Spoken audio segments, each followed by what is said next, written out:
So I am Claire Harvey, and I'm Head of Education at Helen.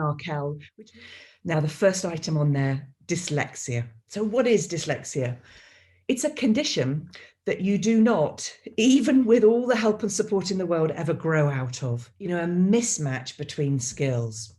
So there are very often strengths within a dyslexic profile. But some dyslexics also have significant strengths in many of the areas listed here. So that's a nice addition, since we often focus on the negatives or the weaknesses, because, this necessary in order to make a diagnosis, we need to look at these. But really, it's important to acknowledge and to capitalize on the strengths. And this fact causes all learners of the English language some difficulty, that there are so many different ways to read or spell a word. And I once asked a room of people to spell the word dyslexia, any feasible way that they could. And together, I think we came up with about 16 possibilities.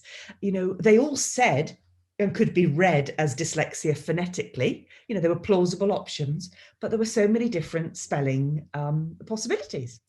And many dyslexic learners may also have difficulties with organisation, and you might see this in the classroom. Difficulties organisation of their belongings or their possessions. They're often losing things, maybe have the wrong equipment on the wrong day, or they might appear untidy. Another example, you could probably walk and talk at the same time now. They've become automatic, these skills for you. But if I asked you to walk on a tightrope, you probably couldn't talk to me at the same time, because that skill is not yet automatic for you.